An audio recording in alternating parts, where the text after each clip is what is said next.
Hello, everyone. Thanks for joining us for tonight's edition of Wave Extra here in the Wave Now studio. It is officially coming up on 8:06. I'm Jose Sosaya. Appreciate you joining us, as those of you who regularly tune in this time of evening always do through the Wave Now app or on our streaming channels. Plenty of stories to discuss tonight. I did want to bring up a piece of breaking news that came in not too long ago. We're going to put our team to look into this report of a person, a man, shot and killed in Old Louisville tonight. This just in. So as we get this information and more confirmation from Metro Police, we'll make sure to share that with you. So that's going to be a story we're going to keep our eyes on for the rest of the evening. The big breaking news, of course, from the national scope of conversation across social media and all of television, the startling confirmation revelation that conservative political commentator and activist Charlie Clerk died. That was confirmed at one point by President Trump earlier this afternoon. Clerk was talking at a rally where he had a crowd at Utah Valley University. It's around Provo in Utah in the town of Orem. Witnesses telling a lot of reporters out there on the scene they heard a shot, and some might have even witnessed Clerk at one point grabbing his neck. There's a lot more information that is coming in because it is the story kind of dominating the larger conversation. So whatever we're able to sort of look at through the Associated Press and other means, obviously that'll be something worth discussing and checking back in on tonight. But this is a report from reporter Sherelle Hubbard, I believe, with perhaps some information that hasn't quite been as updated yet, but just for reference, what was confirmed after everything had happened again for that gunman that shot and killed Charlie Clerk. Charlie Clerk, a conservative activist and ally of President Donald Trump, is dead, law enforcement officials confirmed after he was shot during a speaking event at Utah Valley University Wednesday afternoon. Trump taking to Truth Social saying, quote, "The great and even legendary Charlie Clerk is dead. No one understood or had the heart of the youth in the United States of America better than Charlie." 10 to 20 seconds later, after I got done talking to Charlie, I saw that he was shot in the neck and that he was squirting blood everywhere. As soon as he was hit, he fell backwards, went to the side. The audience went to their knees. One witness describes the pandemonium that ensued following the gunshot. I saw all the crowd running as fast as I could, and I was worried about people trampling each other. And I saw two college-age girls one was having a panic attack. So I grabbed both of them because she was collapsing and rushed her down underneath the tunnel and got her to calm down, then put her in my car and got her hold of her parents. Lawmakers on both sides of the aisle are condemning the attack. There is just no justification for the political violence that we're seeing in this country. I am very upset at the shooting of Charlie Clerk. It is, a horrendous thing to see, and it happens all too often. I'm Sherelle Hubbard reporting. As far as here in our community, the other big story that happened before, obviously, what happened to Charlie Clerk sort of became the most consequential story of the day was when we discovered or we're checking in with Louisville community members grieving after a woman who'd served in Metro government for nearly 30 years. She had passed away at her age. Metro Council members remembering longtime Jefferson County Clerk Bobby Holzclaw, among many others who might have worked with her in her career. We did send out a reporting team to kind of get their perspectives on the impression that Holzclaw left through her work and her career with them. Holzclaw taking office as Jefferson County Clerk back in 1999. She'd served again, so as clerk for 27 years. Also was the chair of the county's Board of Elections in Jefferson County. A statement from her office we got this afternoon saying Holtzclaw's goal was to, quote, revolutionize citizen government interaction while delivering VIP service to customers, end quote. Her team also talked about how she, as a public official, always vowed to protect election integrity and security. The first clerk to successfully install or implement private voting for visually impaired, physically challenged voters. Council leaders from both ends of the political leans grieving her loss and also wondering who could take her place whenever that time comes. It's disheartening that she passed away today, but more than anything, it's going to be quite interesting to see who our mayor selects and appoints to sit in that space. I would hope that whoever the next person is recognizes and understands the importance of working together with the Secretary of State to make sure that Louisville, the largest voting bloc in the state of Kentucky, continues to have the confidence not only of the residents of Louisville, but the confidence of folks out in the state as well. We'd seen, of course, many other tributes also be published online, one including, of course, from Mayor Craig Greenberg, from Senator Mitch McConnell, many other county and state officials. Mayor Greenberg, though, will have to appoint someone to take Holtzclaw's place until the time comes to have that official election for voters. As of now, it is unclear when exactly, though, the announcement to replace Holtzclaw or to put someone to succeed her in that role will be. So whenever that time comes, and then as more tributes or reflections do become available, discussing Holtzclaw's life and career will certainly be something we share with you. More headlines and stories that we've been following throughout the day, still on our radar tonight. A Laurel County man's family, he was killed in a police raid while his loved ones have now filed a formal lawsuit. Names London police, several officers, the city of London itself, alleging that they violated this man's constitutional rights. And I believe his name's Doug Harless. Yes, Doug Harless. According to the complaint, Doug Harless was shot and killed and raided his home December 23rd of last year. Officers reportedly were at the wrong address, and that's something the family says needs to be recognized. Attorneys say Kentucky State Police has not released the search warrant or other key documents that pertain to what happened to Harless in this case. They have been citing an ongoing investigation. And through the last couple of weeks with some decisions for criminal defendants asking for new representation and a court and a judge allowing certain trial dates to kind of move forward. We have been sharing the story of the impact that one act of violence had on little Onyx Sands for the last 2 years, a young girl when she was 6 back then, hurt in a road rage shooting back in 2023, left paralyzed. Today, our Wave News reporter, Fernando Garcia Francescini, sat back down again with her because he learned that the family, and Onyx included, are launching an advocacy campaign to help stop gun violence in the metro. It's been a tumultuous 2+ years for Onyx Sands and her family. And while they keep waiting for justice, the family is now taking matters into their own hands in an effort to end gun violence in Louisville. A road rage shooting 2 days after her 6th birthday left Onyx Sands paralyzed from the waist down. She now needs a wheelchair to move around.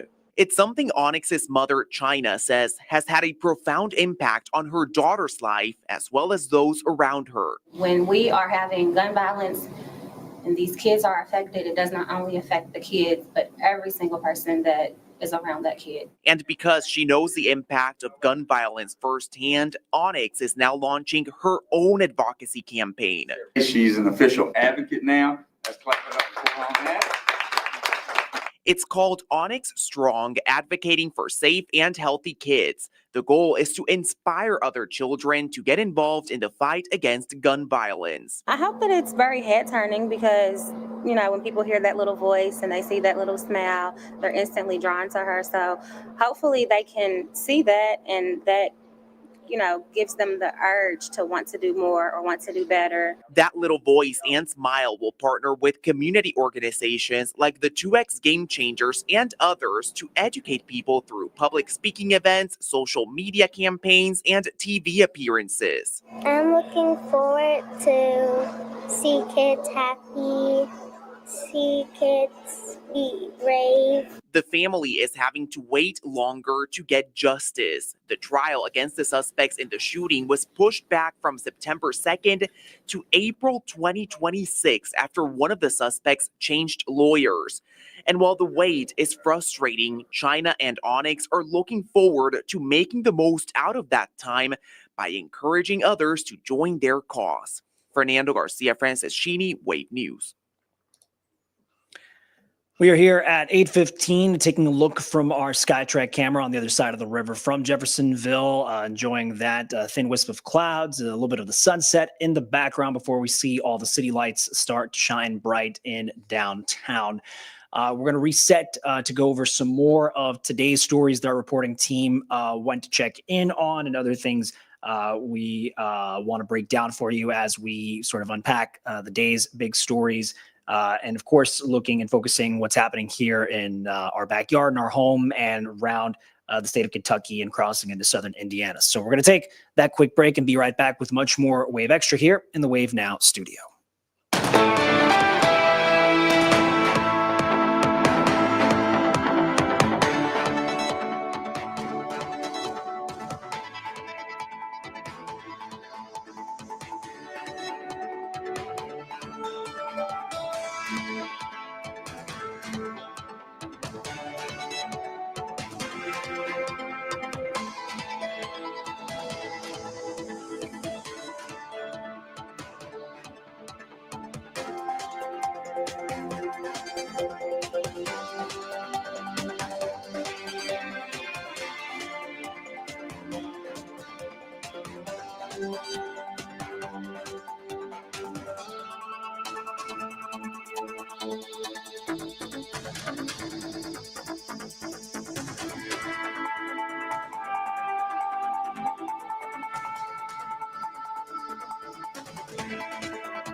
All right, everyone, welcome back into the Wave Now studio for this Wednesday edition of Wave News Extra. And this was breaking news just in last night. Of course, our reporting team wanting to follow back up and see what else we could unpack as far as some details and updates. And the tragic result here being the missing child found unresponsive in a neighbor's pool was the story. I believe the little girl in this case had autism and was nonverbal. This happened last night in a neighborhood near Iroquois Park. In the end, doctors at Norton Children's Hospital tried to revive the little girl who was just 6 years old. LMPD describing her as, possibly having been on the spectrum. The search lasted about a half hour. LMPD did search not just on the ground, but also in the air. If I could put you into that perspective of how they were trying to go about their particular investigation and to put you where this was all going down. An officer found the child face down in a pool near Pikes Peak Boulevard on the east side of Iroquois Park, and she was not breathing when officers found her. They started CPR, and that continued until she was taken to Norton Children's for someone to try to save her, but she was then pronounced dead. And tonight, as a very somber reminder from water safety experts that we spoke to today, they're renewing their appeal for all parents, if they can, to start swim lessons early. It's awful. Drowning is the leading cause of death in kids under 5, and the second leading cause of death in kids ages 5 to 14. So it's heartbreaking to hear about this in our community and our city, when there's just a lot of ways to help prevent this kind of thing. That was Christina Klusner, the Southeast Family YMCA Executive Director, saying, for example, locations like the Y or perhaps other resources, they can even offer sensory-friendly swims for families whose children might have some special considerations so they can swim and learn safely. And doctors agree, though, based on the reporting and advice from experts, for all kids, it's never too early for a swim lesson. An update in tonight, the man accused in a DUI crash that killed a 12-year-old girl on the Gene Snyder not too long ago at all, very recently. The defendant has now been indicted on several charges, and some pictures of just sort of the aftermath of the harm that was done. A grand jury returned an indictment against Ronaldo Gill. He's accused of rear-ending a Jeep on the Gene Snyder Freeway at New Cut Road. This was on Labor Day. 12-year-old Jada Smith was thrown out of the Jeep and died. Her mother, who was driving, was also ejected from the car. She and another child were both rushed to the hospital. Police at the scene say Gill was smelling strongly of alcohol, refusing to take a breathalyzer test. And tonight, confirming now, he's been charged with murder, 2 counts of assault, and with DUI. Another update, a former Indiana city or town councilman accused of child sex crimes taken into custody after being more than 2 years on the run. This is a picture of Stephen Sumner, wanted on felony warrants out of Madison County for child molesting. U.S. Marshals say they found Sumner near Winchester, Kentucky. They took him into custody. Sumner, for anyone who might be familiar, may not be, a former Madison County councilman elected to his seat in 2018, but he resigned in 2021. Police say Sumner was wanted after he did not show up to court at all to answer for 18 charges, which include rape, sexual misconduct with a child, and possession of child pornography. In another story that our news gathering team wanted to check in on, this was something we learned from tuning into the Bullitt County Schools Board meeting about a potential plan they have in the works. And tonight, it seems parents of Bullitt County students, some want to stand up to the district after learning about these realignment plans. And one of them would call for closing Nichols Elementary School. Should the board and the final vote go through to approve this, the students from Nichols would have to merge into other area schools. And that's something some parents tell our Wave News anchor Brian Schlonsky they don't want to see happen.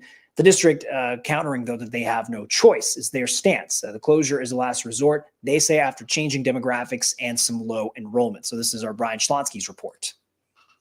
My dad grew up going to school at Nichols K through 8th grade. I went to Nichols Elementary School. My daughter just graduated 5th grade from there. For Shelby Hutchinson, Nichols Elementary in Bullitt County is part of her family's history. And she says it's not just her family, it's a community affair. Nichols has been one of the only schools that has been around for our community for many, many years.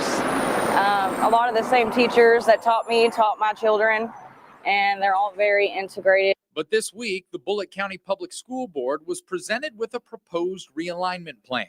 And part of that plan would close Nichols Elementary, merging those students into other area schools. None of us really want these changes to happen, but it seems like it's kind of being forced on us. Hutchinson says she's not just worried about history, she's also worried that a new school for her kids means buses, possibly driving on roads she's not comfortable with, and longer commutes for kids in general. And that would require them taking Brooks Hill, which is a really dangerous road for buses to take. She took her concerns to social media. Dozens of other parents weighed in on the comments. We reached out to Dr. Jesse Bacon, the superintendent for Bullitt County Public Schools, about the realignment plans. In an email, Bacon says factors beyond the school district's control have made this realignment essential. Bacon says the district hasn't undergone a significant boundary adjustment in 20 years, but the population has shifted dramatically. Currently, Bacon says the enrollment at Nichols is 81 students, 35% capacity. He says enrollment has continued to decline. And while the district explored all other possible scenarios to keep the school open and boost enrollment, no other viable options remained. Hutchinson optimistic the board will go another route. Leaving Nichols alone. Just let us be. Let our community continue to thrive the way we thrive. Let us do our thing. Don't move our children. Thanks to Brian for that report. The full statement and explanation, by the way, for how the district says it arrived at this decision at this point, we were able to get that, and it is a part of our report on our website, wave3.com. As for timeline, the final plan should be voted on at the school board meeting coming up on September 22nd. Something you could always check in on for information is bulletschools.org.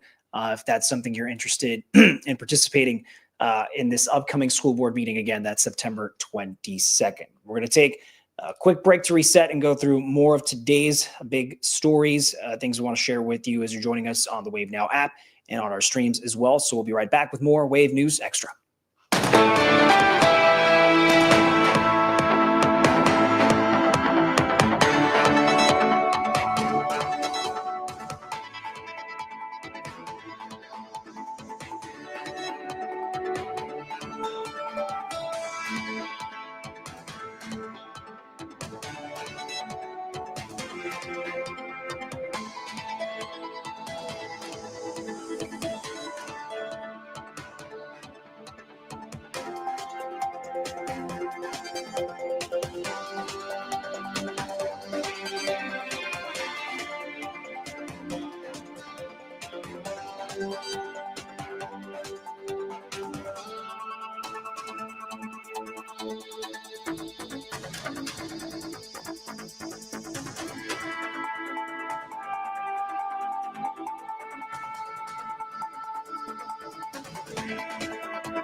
Welcome back, everyone. At 8:27, approaching the next minute mark, but you're seeing that traffic across the bridge from the Kentucky side into the Indiana official territory there. Here we're looking at our SkyTrack camera from Jeffersonville, observing darker night sky. The city lights of downtown Louisville shining brighter, meaning those have been turned on.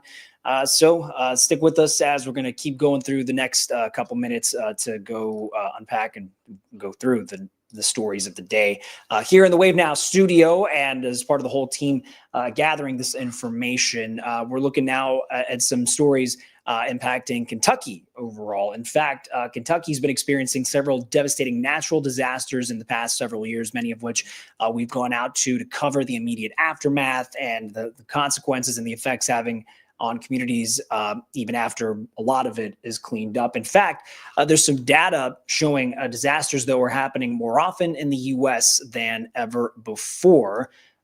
For that, to prepare for severe weather in the future, Kentucky's Disaster Prevention Resiliency Task Force spent some time meeting today in Frankfurt. The group addressed potential risks specific to the Commonwealth. They say they're trying to mitigate destruction potential that a lot of these natural disasters, you see what floods can do, the power of rolling water at that height and that volume, and also for ways to help victims after they're hit and just severely damaged in their particular circumstances. Several organizations going to the task force today, talking about some data and some proposed prevention plans. One group called Darcy works to help people before, during, and after the severe weather happens. One thing that makes Darcy truly unique than a lot of other programs is it actually works through the entire cycle, from preparedness all the way through long-term recovery and back into preparedness again. It can work in gray skies and blue skies, which is pre-disaster and post-disaster. So the man's name with the group is Ryan Drain. He says Darcy's benefit, or at least an advantage in his mind, is that it can be locally activated, so that does not require a state disaster declaration. It can just sort of live within where that need might be from county to county.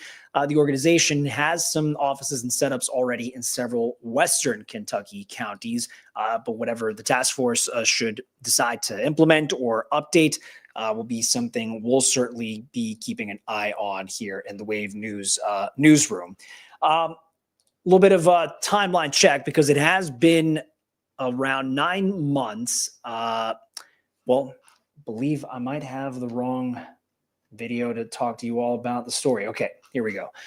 So yeah, this is actually check-in from doctors at the University of Kentucky's Markey Cancer Center. They led a groundbreaking study about why smoking should influence lung cancer staging or smoking status of a patient. Their research found patients' smoking status at the time lung cancer is caught has a huge impact on their survival. Cancer staging is based on several factors, which can include the tumor size, location, whether it is actually spread throughout the body. Doctors involved say the research supports an urgent need for smoking programs to be integrated into cancer care, especially for a state like Kentucky, where the smoking and lung cancer rates are still relatively high compared to other states across the nation. So wherever else that research might lead, something definitely, as we say, to follow through, and fascinating to see where that research might go. And send up some stuff there. Okay, I see what happened. I'll bring myself back into the studio. Perhaps in the world of consumer news, trying to download spam block callers. If it's a number you don't recognize, you are not necessarily inclined to have to deal with whoever might be on the other end of the line. But robocalls, robotexts, it seems more and more people are just having to deal with this constant buzzing every day. A recent consumer advocates group is reporting there's some phone companies trying to stop this as best as they can. So this is part of our Watching Your Wallet consumer advocacy series or consumer report series. Investigator Carice Jackman shows us how one carrier says it is actively trying to fight back. Technology companies are constantly looking for new ways to innovate, and that includes fighting off bad actors. Our team wanted to know which phone companies are taking action to block robocalls and robotexts. C Spire agreed to talk. Why do you think it's important to get the word out to consumers about what you're doing as a company and how you combat robocalls and robotexts? Because a lot of people are getting them. Anytime that a robocall gets through or a spam call, it's annoying. That's not a good customer experience. So that's why we think it's important to really take that stance to block them, to get rid of them. Alan Jones is the chief network officer for C Spire. He says blocking these calls means staying one step ahead of scammers who constantly change tactics. When we take things like the ability to flag a call that does get through as spam, we want to make sure that's done, and we're not going to charge a customer for that. Since the implementation of Stir Shaken, a set of protocols established by the FCC to combat caller ID spoofing, some consumer advocates say the industry's response still falls short. Research from the Public Interest Research Group, or PIRG, found that half of the nation's largest phone companies received Ds or Fs for their robocall protections. In that report, C Spire received an F. PIRG says C Spire did respond to their questions, but not until 3 weeks after the report was released. And even with that response, PIRG told us the company would have scored no higher than a D because some of its answers were ambiguous.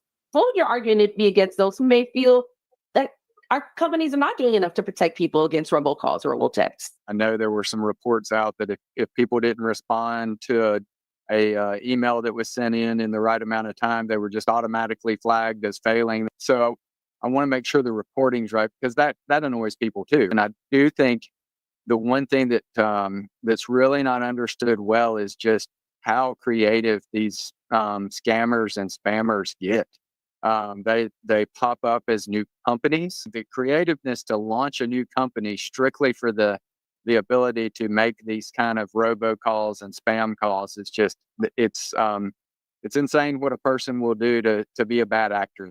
One thing Jones says their company is leaning on: artificial intelligence. It is a major piece and a major force for our company. If you've got a system that can use machine learning, can use AI to better track and to better identify, it can identify something a whole lot faster than we can. With this Watching Your Wallet, I'm Carice Jackman. All right, here was the video for the story I was wanting to end this part of the segment on for Kentucky specifically, because it's been more than 9 months since medical cannabis became legal, but real sort of constant daily business has not quite taken off yet. And leaders are saying there are still some steps that have to happen before the industry in its context as medical cannabis still becomes a reality. Last year, the Office of Medical Cannabis in Kentucky held its lottery to award the business licenses for manufacturing, processing, and selling cannabis products. So over the last 9 months, those businesses have been building the space they say they need for their new relative operations. One dispensary CEO in Lexington says, though, they believe the Office of Medical Cannabis is actually handling this timeline the right way. Are there ways to expedite things? There always are. But what I think that you would find is by cutting those corners early, you're going to create problems downstream. Trust us, there is no one on earth that wants product on the shelves more than we do. As far as for helping jumpstart the industry, though, growers, they can import plants from out of state one time, though. The plants would take an estimated 8 to 9 weeks, though, to mature in the context of whenever that timeline moves along for medical cannabis in Kentucky. All right, it is 8:36. Appreciate you sticking around with us tonight here in the Wave Now studio for tonight's Wave Extra. We're going to go over another set of stories I want to share with you once we come back from this break. So we're going to take that quick pause and be right back with more Wave News Extra.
All right, everyone. Thanks for sticking around. Here it is coming up on 8:39 here in the Wave Now studio for this Wednesday edition of Wave News Extra.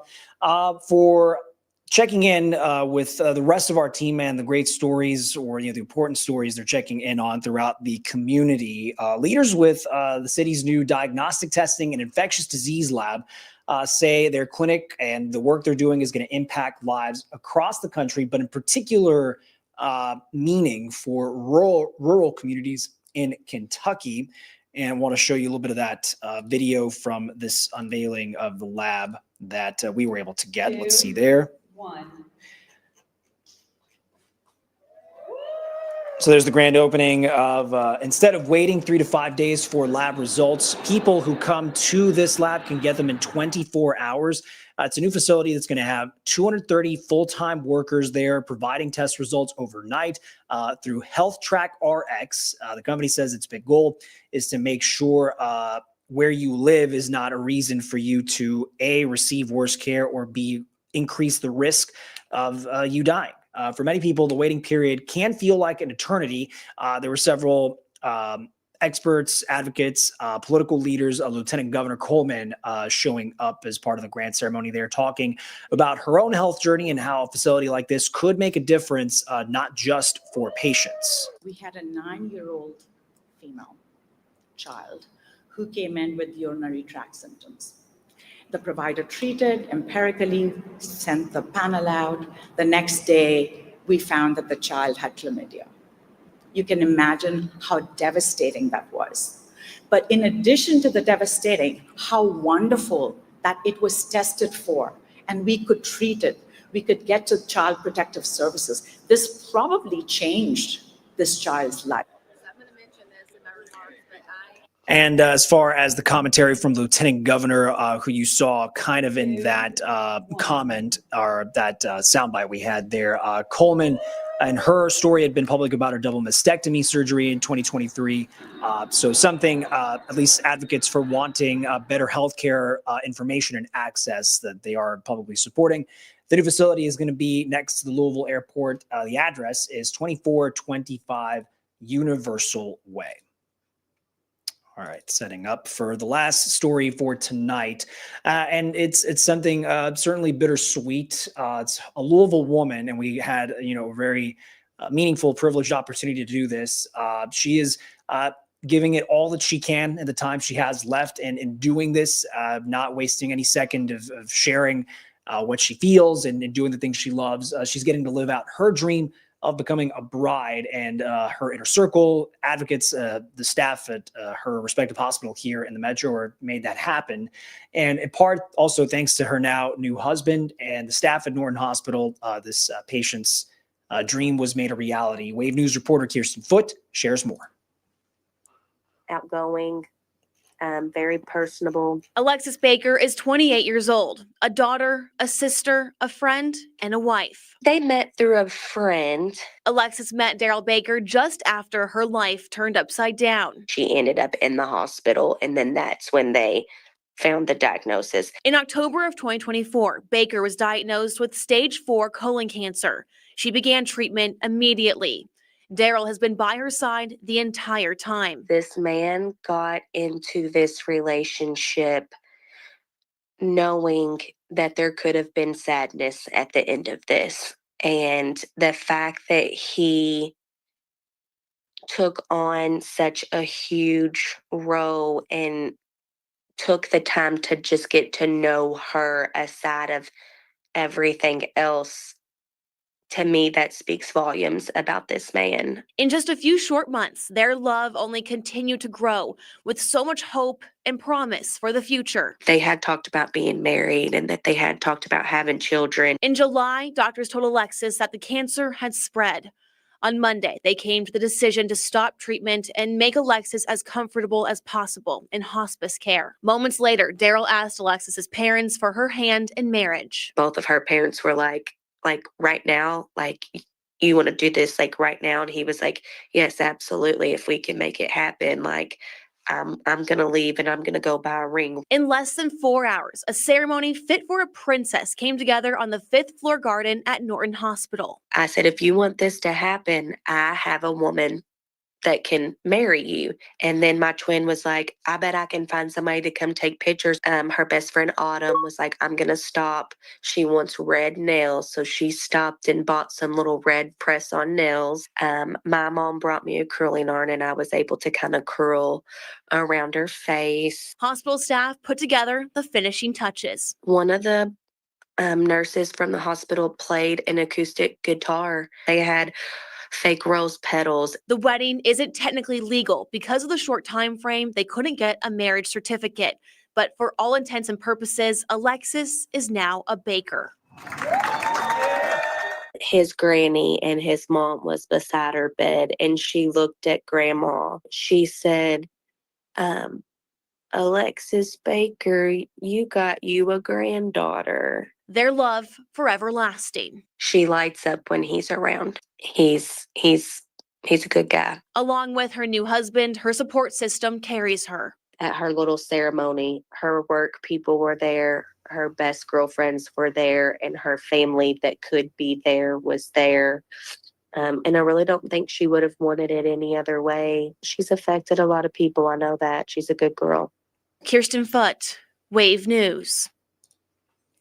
Our thanks to Kirsten for being able to spend some time and learning a little bit more about Alexis and just all the love that surrounds her and just the ability to tell that story. Just wanted to share that with you all as we wrap up tonight. A reminder, of course, that for any of the big, not just local stories, things we want to share with you happening in our community, but of course when stories are of such consequence at a national scale, and you see that at the top of our homepage with the shooting and killing of conservative activist Charlie Clerk, of course, a story that as the FBI and state and federal leaders continue to investigate whatever they're able to divulge and uncover, that investigation certainly will be something to continue to update to your phones, whether that, of course, is through the free Wave News app and any of our other tools, of course, something we'll certainly keep track of. By the way, for tonight, having both of our reporters here in the studio, our Logan Perrone, kind of unpacking what seemed like a bizarre case in and of itself from the summer in Jeffersonville of now 5 suspects charged in different ways for different accusations, but of a shooting. So we were able to go by the house, the property where this happened, look through the arrest records. Logan is going to walk us through what police have been able to look at in their evidence and presenting that to prosecutors tonight. Are Julia Richardson going to also share some more perspectives with the passing of longtime Jefferson County Clerk Bobby Holzclaw, and just more of what her impact meant and means to leaders who worked with her in this line of county public service as well. So something to look forward to there, as well as Chief Meteorologist Kevin Harded walking us through what to expect as we're now entering the back half of our week here at home. Perhaps some folks already looking forward to the weekend. We're leaving you with one last look of a now black night sky with the city lights shining bright thanks to our SkyTrack camera at 8:47. A reminder, we're here every night. You can connect with us starting at 8:05 through the Wave Now streaming app for your smart TVs, as well as our different social media streaming channels, Facebook, YouTube, Twitch, and X. Appreciate everyone's time. We'll see you back here tomorrow evening.